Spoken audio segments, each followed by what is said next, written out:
Assalamualaikum warahmatullahi wabarakatuh. Yang terhormat Bapak Imam Awaludin, SEME, dan Bapak Yohanes Novi Olamunanto, SEME, selaku dosen pengampu mata kuliah Ekonometrik K2. Di sini saya Nur Aini dan teman saya Sabrina Hidayatul Laila akan melakukan pengujian pada data panel statis dan panel dinamis. Nah, di sini kami menggunakan data dari buku Gujarati Basic Econometrics edisi kelima, di mana adalah tabel 16.1. Di sini ada data panel, yaitu dari tahun 1970 hingga 1984. Nah, di sini ada 6 perusahaan, dan ada variabel TC. TC ini adalah biaya total, Q adalah indeks output, PF adalah biaya bahan bakar, dan LF ini adalah faktor muatan. Nah, di sini saya akan menguji menggunakan panel statis, di mana tahapan awal pada panel statis ini kita mengestimasi 3 model, yaitu yang pertama CHEM atau PLS, yaitu Common Effect, yang kedua adalah RAM atau Random Effect, dan yang ketiga adalah FEM atau Fixed Effect. Nah, selanjutnya kita akan pergi ke eViews. Nah, di sini pada work file kita klik balance panel karena kita menggunakan data panel dan akan meregresi menggunakan data panel. Kita frekuensinya annual, start date-nya tadi pada tahun 1970 hingga 1984. Nah, number of cross section ini kan tadi ada 6 perusahaan ya teman-teman. Jadi kita klik 6. Kita akan cek terlebih dahulu 1970 hingga 1984 dan ada 6 perusahaan. Oke. Kita oke kan? Nah, di sini kita langsung ke quick, kita empty group.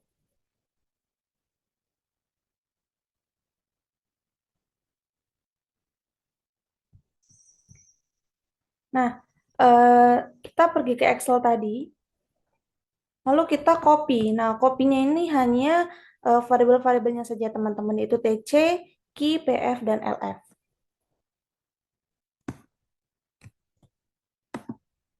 Kita copy. Lalu kita masukkan ke dalam eViews.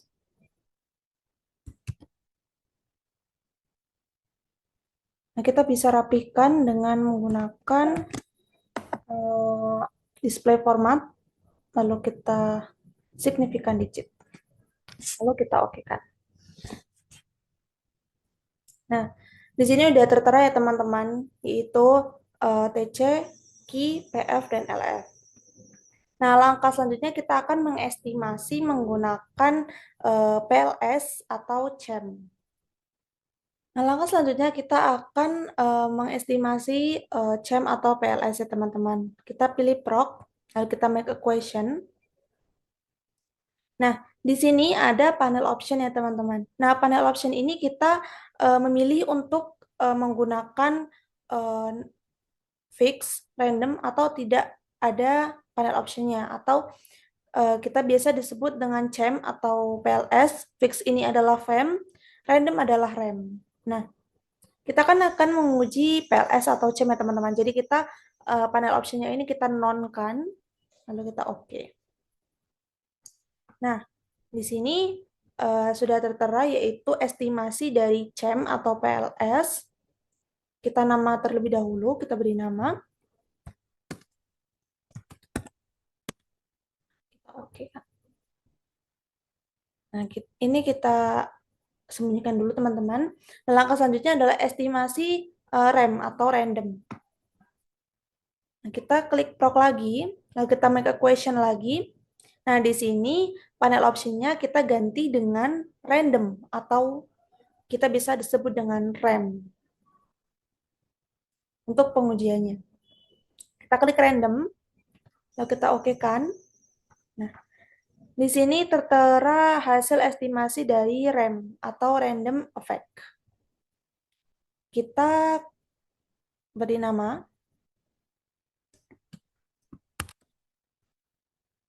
okekan. Nah, yang terakhir kita akan mengestimasi FEM atau Fixed Effect Model. Kita pergi ke proc lagi, lalu kita make equation.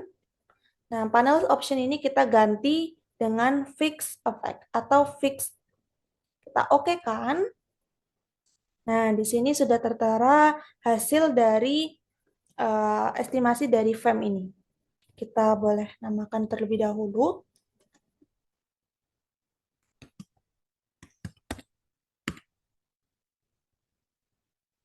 Nah, kita sudah mengestimasi ketiga modelnya yaitu FEM, CHEM, dan REM. Nah, tahap selanjutnya adalah kita melakukan pengujian untuk memilih model mana yang terbaik untuk kita gunakan. Dan pengujian ini ada 3, yaitu uji Chow, uji Hausman, dan uji LM. Yang pertama kita akan menggunakan uji Hausman terlebih dahulu ya teman-teman. Nah, uji Hausman ini digunakan untuk membandingkan model mana yang terbaik antara FEM dengan REM. Nah, pada uji Hausman ini ditentukan berdasarkan nilai probabilitas ya teman-teman. Nah, ketentuannya jika nilai probabilitas kurang dari 0,05, maka model yang terbaik adalah fixed effect atau FEM. Sedangkan jika probabilitas lebih dari 0,05, maka model yang terbaik ini adalah REM atau random effect. Langkah-langkahnya adalah kita dapat menggunakan REM dulu. Kita menggunakan estimasi REM. Nah, langkah yang pertama kita menggunakan hasil estimasi dari REM. Lalu kita klik view. Maaf, kita akan mengcopy objek terlebih dahulu ya teman-teman. Kita copy objek. Nah, lalu kita klik view. Kita klik fix random effect testing. Lalu kita pergi ke Hausman test. Ini kita akan menguji Hausman. Nah, ini adalah hasilnya teman-teman. Di sini terdapat probabilitas atau cross-section random ini sebesar 0,000, di mana ini kurang dari 0,05 atau kurang dari taraf signifikansi, maka dapat disimpulkan bahwa model yang terbaik digunakan adalah model Fixed Effect Model atau FEM. Kita boleh namakan terlebih dahulu. Kita namakan Hausman. Oke. Nah, ketika kita sudah mengetahui bahwa uji Hausman ini yang terbaik adalah FEM, maka langkah selanjutnya kita akan menggunakan uji Chow. Nah, uji Chow ini digunakan untuk memilih model antara CHEM dengan FEM mana yang terbaik. Nah, hasil ketentuannya adalah jika probabilitas ini kurang dari 0,05, maka model FEM atau fixed effect ini yang terbaik. Namun jika probabilitas ini lebih dari 0,05, maka model common effect atau CHEM ini yang terbaik. Nah, langkah-langkahnya adalah yang pertama, kita menggunakan hasil estimasi dari FEM ya teman-teman.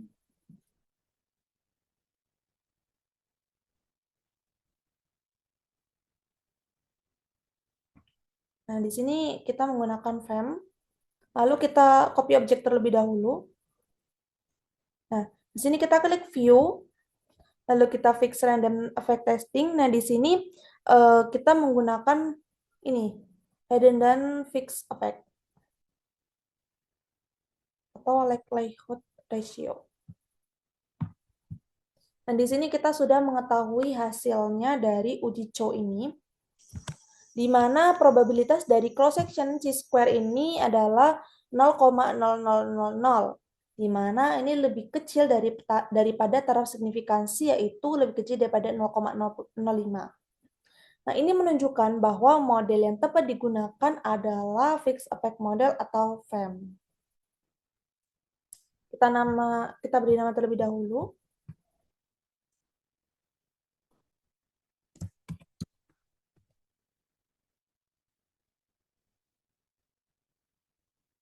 Nah, dikarenakan kita dari uji Hausman dan uji Chow ini dua-duanya yang terbaik adalah FEM, maka kita tidak melanjutkan untuk uji LM ya teman-teman. Kita cukup menggunakan uji Hausman dan uji Chow. Nah, dikarenakan kedua hasil pengujian ini menunjukkan bahwa fixed effect model ini adalah yang terbaik, maka tahap selanjutnya adalah kita melakukan uji asumsi klasik, teman-teman. Nah, pengujian ini memang diperlukan karena estimasi FEM ini menggunakan metode ordinary least square atau OLS, sehingga validitas dari hasil estimasi sangat bergantung pada terpenuhinya asumsi klasik, agar parameter dihasilkan bersifat BLU atau Base Linear Unbiased Estimator. Nah, pengujian asumsi klasik ini kan ada 4 uji ya teman-teman. Yang pertama ada uji normalitas, yang kedua deteksi multikoloritas, yang ketiga uji heteroskedasitas, dan yang terakhir adalah uji autokorelasi. Yang pertama, yang pertama kita akan melakukan uji normalitas terlebih dahulu ya teman-teman. Nah, uji normalitas ini bertujuan untuk memeriksa apakah residual pada model penelitian ini terdistribusi secara normal atau tidak. Dan untuk mendeteksi normalitas, kita melakukan uji Jaruque-Bera. Nah, langkah-langkah untuk melakukan uji Jaruque-Bera ini adalah eh, kita ke equation FEM lagi ya teman-teman. Lalu kita klik view. Lalu kita pergi ke residual diagnosis. Kita ke normality test. Nah, ini adalah hasil uji dari uji normalitas. Di sini terdapat hasil Jaruque-Bera dan probability. Nah, untuk nilai probabilitas sebesar 0,99149 ini lebih besar daripada 0,05, maka disimpulkan bahwa residual ini terdistribusi atau tersebar secara normal. Dan ini memenuhi uji asumsi klasik ya teman-teman. Nah, untuk langkah selanjutnya eh, kita akan mendeteksi multikoloritas. Nah, pada deteksi multikoloritas, kita memiliki tujuan untuk mengetahui ada atau tidaknya kolerasi antar variabel independen dalam model regresi. Nah, deteksi multikoloritas ini kita menggunakan VIF atau Variance Inflation Factor, yaitu dengan kriteria jika VIF-nya ini bernilai 1 sampai kurang dari 5, ini maka multikoloritasnya adalah rendah. Yang kedua, jika VIF ini bernilai 5 sampai 10, maka ini berarti multikoloritasnya adalah sedang. Dan jika VIF bernilai lebih dari 10, maka multikoloritas ini tinggi. Nah, yang pertama kita akan mengestimasi terlebih dahulu. Mengestimasi yaitu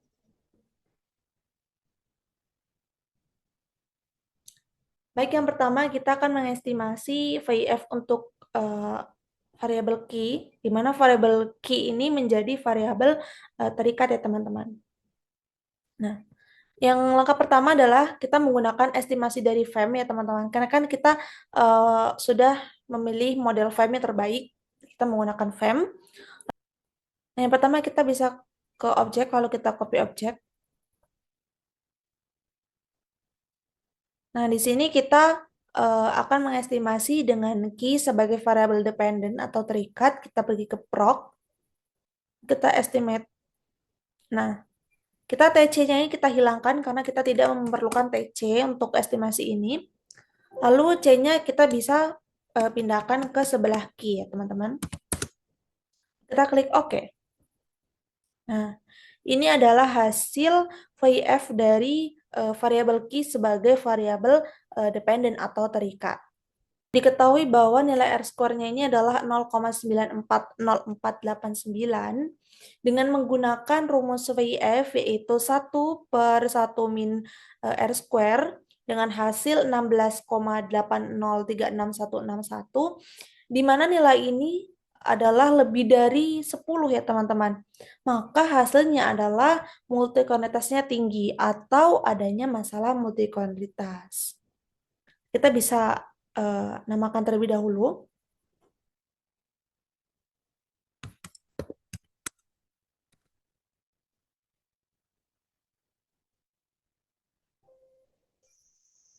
Oh, maaf teman-teman.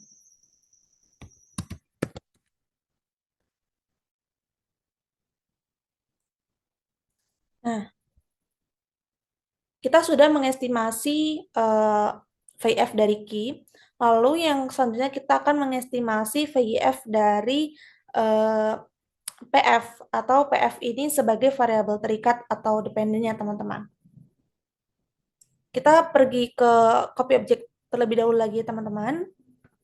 Lalu di sini kita akan menguji PF-nya sebagai variabel terikat. Kita pergi ke proc, kita estimate. Nah, Di sini TC kita hilangkan lagi ya teman-teman. Lalu PF ini kita geser ke samping dan key-nya kita ganti ke sini. Nah, C-nya juga kita pindah ke sebelah PF dan key. Nah, kita oke.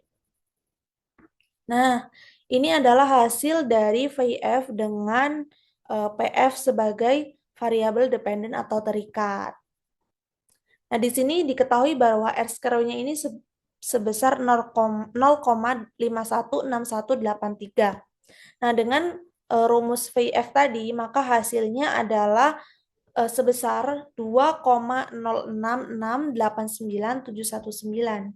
Nah, nilai 2,066 sekian ini kan berarti kurang dari 5 ya teman-teman. Maka hasilnya ini adalah multikoloritasnya rendah ya teman-teman. Jadi tidak ada masalah multikoloritas.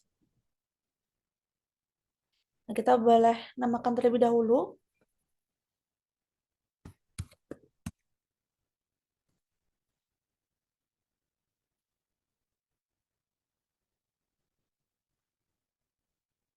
Nah, yang terakhir kita akan mengestimasi VF dari variabel LF sebagai variabel dependen atau terikat. Nah, kita copy objek terlebih dahulu lagi. Nah, di sini kita akan beri ke proc, lalu estimate. Nah, ini LF-nya kita ganti ke samping sebelah kiri. C-nya kita hapus. Nah, C-nya kita sebelah sini ya teman-teman. Jadi di sini kita key, lalu kita masukkan juga PF. Kita klik OK. Nah, ini adalah hasil dari VIF dengan LF sebagai variabel terikat atau dependen. Nah, di mana R square-nya ini kan senilai 0,52672, di mana ini jika kita masukkan ke rumus VF tadi, maka hasilnya adalah 2,11047047. Di mana 2,11 sekian ini adalah kurang dari 5. Maka hasilnya adalah multikoloritasnya rendah atau tidak terdapat masalah multikoloritas. Nah, kita sudah kita namakan terlebih dahulu.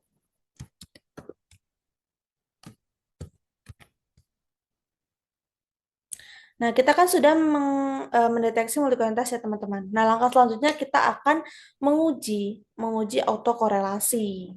Nah, di mana uji autokorelasi ini digunakan untuk mengetahui apakah terdapat korelasi atau hubungan antara error dalam sebuah model regresi dengan error di waktu sebelumnya. Nah, di sini pada uji autokorelasi kita akan memunculkan residualnya terlebih dahulu ya teman-teman. Kita menggunakan estimasi dari FEM lagi karena FEM ini adalah model yang kita pilih. Lalu kita pergi ke proc, lalu kita make residual series. Ordinary-nya kita biarkan saja, lalu kita klik OK. Nah, ini sudah diketahui ya teman-teman dari resid 01-nya dan di sini sudah muncul resid 01. Nah, di sini kita akan membuat grup dari resid 01 ini dan variabel independen lainnya. Key, PF, dan LF. Kita bisa klik kanan, kita open. Opennya kita as a question aja teman-teman. Nah, di sini C-nya kita pindahkan terlebih dahulu ke resid 01 samping sini. Nah, karena kita akan uji autokorelasi, maka ini akan menggunakan leg 2 ya teman-teman. 2 leg, yaitu leg 1 kita ketik residnya. Yang kita legkan adalah residnya teman-teman. Buka kurung, min 1, tutup kurung. Dan yang kedua ada resid 01, buka kurung, leg 2. Nah, seperti ini ya teman-teman estimasinya, modelnya. Nah, kita oke kan ya teman-teman. Nah, ini adalah hasil dari uji autokorelasi. Kita bisa namain terlebih dahulu.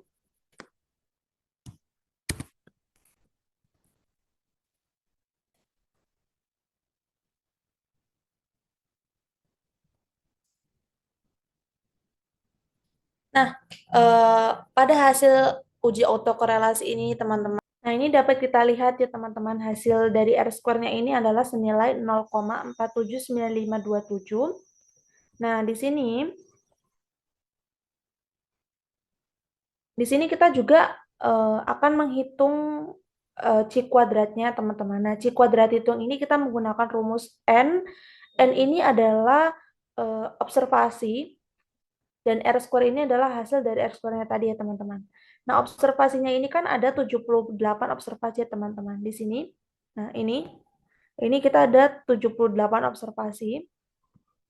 Lalu kita masukkan ke dalam rumus N dikali R kuadrat, yaitu 78 dikali 0,479527, hasilnya adalah 37,403106. Nah, yang terakhir adalah C kuadrat table dengan taruh signifikansi sebesar 0,05 dan DF atau degree of freedom-nya ini sebanyak 2, karena 2 ini adalah lag ya, lag dari residualnya. Maka dapat dihasilkan yaitu 5,99146455. Ini saya hitung menggunakan Excel ya, teman-teman, dengan rumus sama dengan CHIIF.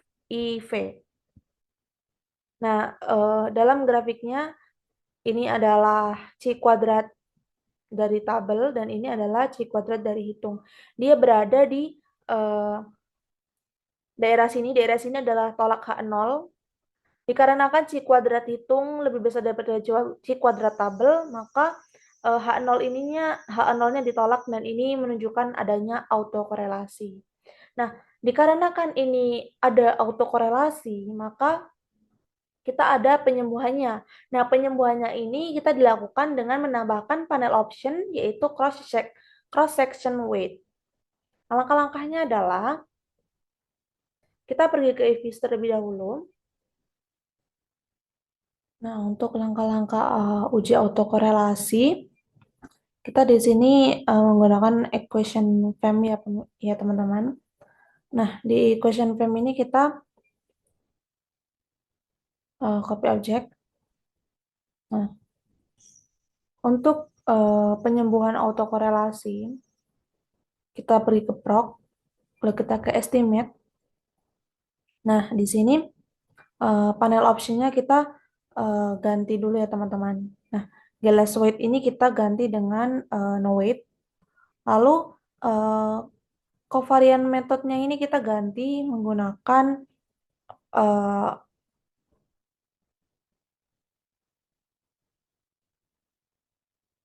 yang ini, cross section weight PCSE. Kita klik, nah kita oke kan. Nah, ini hasilnya, teman-teman. Ini hasil dari penyembuhan autokorelasi. Kita ganti nama dulu.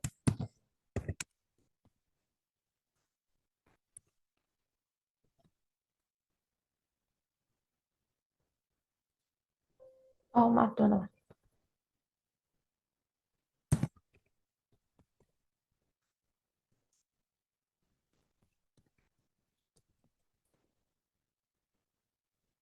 Nah, kita lihat hasilnya, teman-teman, di sini. Hasil estimasi ini menunjukkan bahwa model ini menjadi jauh lebih baik. Kita lihat R-square-nya. R-square-nya ini menjadi 0,971642 dan adjust R-square-nya ini 0,968841. Ini artinya sekitar 97 variasi dalam variabel dependen atau TC ini bisa dijelaskan oleh variabel independen lainnya seperti Q, PF, dan LF. Nah, hal ini menunjukkan bahwa mampu memprediksi model yang sangat tinggi. Nah, semua variabel independen juga ini signifikan secara statistik, yaitu pada taraf 5% atau 0,05. Nah, dengan demikian, ketiga variabel tersebut benar-benar berpengaruh terhadap TC. Nah, uji yang terakhir ini adalah uji heteroskedasitas ya teman-teman. Nah, uji heteroskedasitas ini dilakukan untuk mengetahui apakah varians dari residual ini bersifat konstan atau homoskedasitas atau sebaliknya yang bersifat tidak konstan atau berubah-ubah yaitu heteroskedastisitas. Nah, untuk uji heteroskedasitas ini menggunakan uji White atau uji LM atau LM test. Nah, langkah-langkah untuk menguji heteroskedasitas adalah kita menggunakan resid 01 sebagai variabel dependennya, teman-teman. Kita klik resid 01, kita tahan, lalu kita klik key PF dan LF sebagai variabel independennya. Kita klik kanan, kita klik open, lalu kita klik as equation. Nah, dalam uji heteroskedasitas, kita memiliki modelnya, yaitu resid 01-nya kita akan pangkatkan. Lalu C-nya ini kita pindahkan seperti biasa ke antara resid 01 dan key. Nah, lalu kita akan memangkatkan semua variabel independen. Dipangkatkan 2 ya teman-teman. Seperti ini, key kita pangkatkan 2. PF kita juga pangkatkan 2. LF juga kita pangkatkan 2. Nah, selanjutnya kita akan mengalihkan sesama variabel independen ya teman-teman. Seperti key kita kalikan dengan PF, key kita kalikan dengan LF, dan PF kita kalikan dengan LF. Oke, yang pertama adalah key kita kalikan dengan PF, lalu key kita kalikan dengan LF, dan yang terakhir adalah PF kita kalikan dengan LF. Oke, seperti ini ya teman-teman modelnya. Lalu kita klik OK. Nah, ini adalah hasil dari heteroskedastisitas. Uji heteroskedastisitas. Kita boleh kasih nama terlebih dahulu.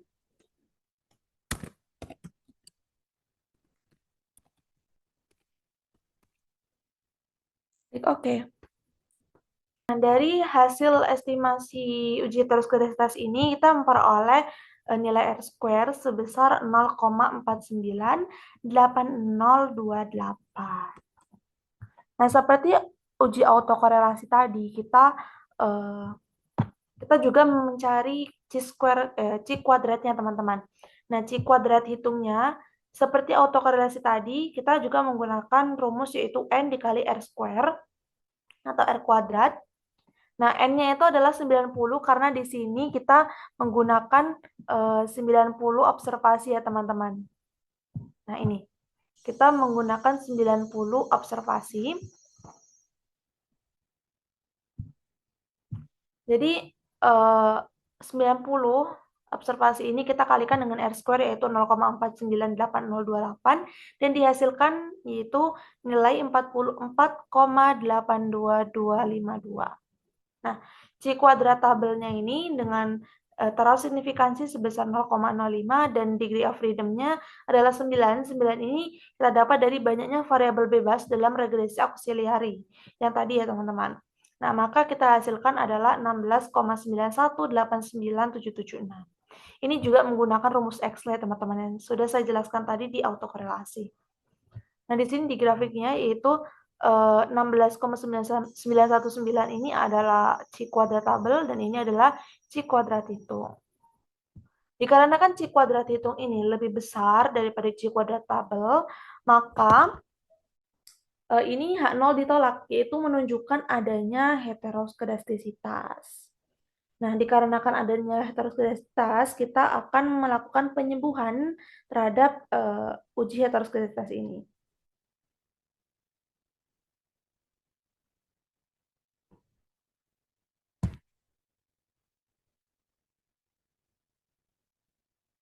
Nah, cara penyembuhannya ini kita dapat menambahkan panel option pada bagian koefisien covariance-nya ini kita ubah menjadi wet cross section. Kita bisa kembali ke if-nya teman-teman. Nah, untuk penyembuhan heteroskesitas, kita kembali menggunakan equation FEM ya, teman-teman. Nah, kita akan copy objek terlebih dahulu. Lalu di sini kita akan mengestimate kembali. Kita klik proc, lalu kita klik estimate. Nah, untuk penyembuhannya kita klik panel option. Ini kita no weight kan. Lalu covariance methodnya kita ganti menggunakan white cross section period cluster. Yang ini ya. Yang ini ya teman-teman, yang atas. Kita klik, kita oke kan. Nah, ini adalah hasil dari penyembuhan heteroskedastisitas.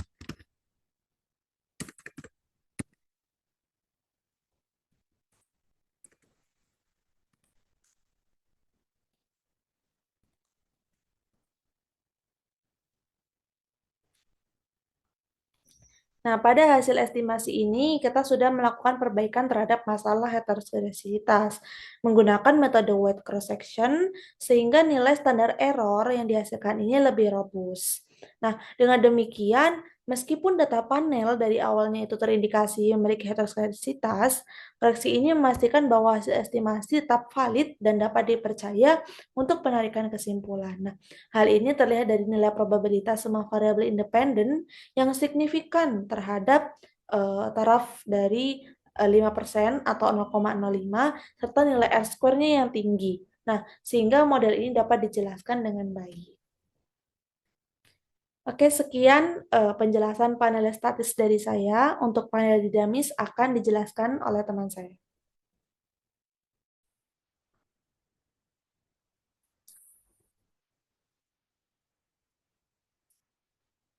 Saya akan melanjutkan apa yang telah dikerjakan oleh Intan.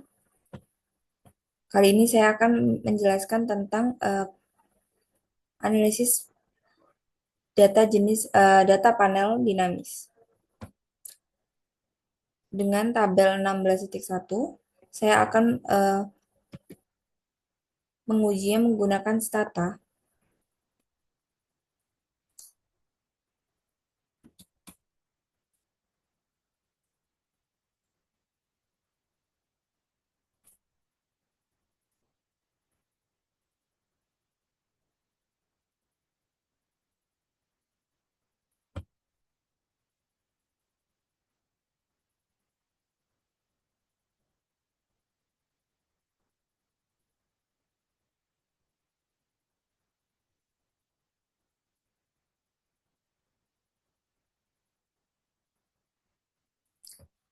Baik, pertama saya akan masukkan data yang telah saya copy ke dalam data editor.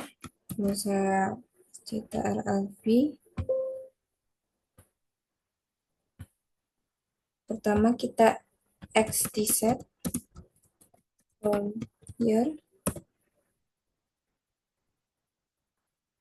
Sorry, xtset from here. Lalu di sini kita akan menentukan apakah lebih baik menggunakan first difference atau sistem GMM. Pertama kita akan uh, menguji yang first difference, yaitu komennya adalah xtabon, lalu masukkan semua variabel,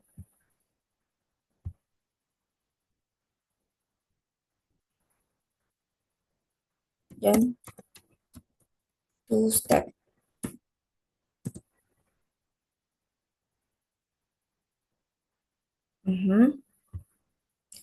Lalu kita akan menguji Sargan test untuk melihat validitas instrumen. Start Sargan. I'm sorry. Start Sargan. Nah, di sini bisa kita lihat untuk Sargan test probabilitas chi-square-nya sebesar 1. Sargantes dikatakan tabel panel jenis dinamis ini dikatakan lolos Sargantes atau validitas instrumen itu ketika probabilitas chi-square-nya melebihi 0,05. Di sini kita bisa lihat probabilitas chi-square-nya sebesar 1, yang artinya tabel data ini eh, lolos uji validitas. Sekarang kita bisa beralih ke uji eh, Estat-Abon. Estat-Abon.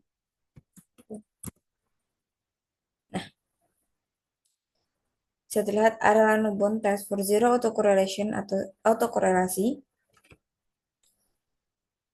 Kita lihat di barisan kedua ini, di mana probabilitas Z-nya itu sebesar 0,6133.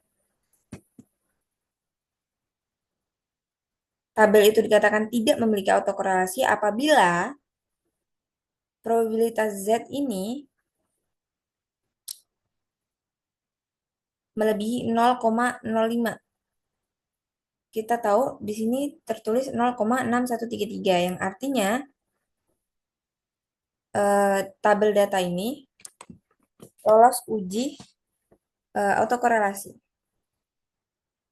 Sehingga first difference CMM lolos kedua uji dan dipastikan bisa digunakan untuk model terbaik. Tapi sebelum itu kita akan melihat SYS CMM-nya. Dengan XT, DPD, SYS, kita masukkan semua.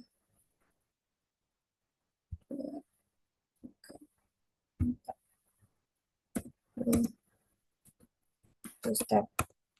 Yep. Yep. Lalu kita akan melihat Sargantesnya. Estat Sargan.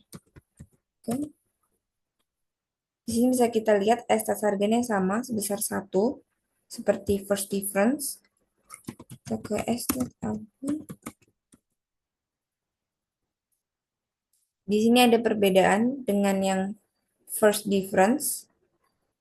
First difference itu 0,61, sedangkan ini besar 0,77.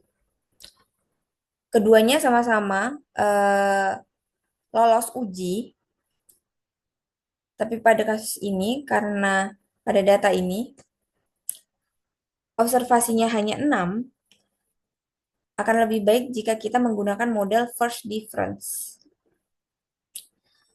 Demikian yang dapat saya sampaikan. Apabila ada salah kata, saya mohon maaf. Atas perhatiannya saya ucapkan terima kasih. Wabillahi taufiq walhidayah. Wassalamualaikum warahmatullahi wabarakatuh.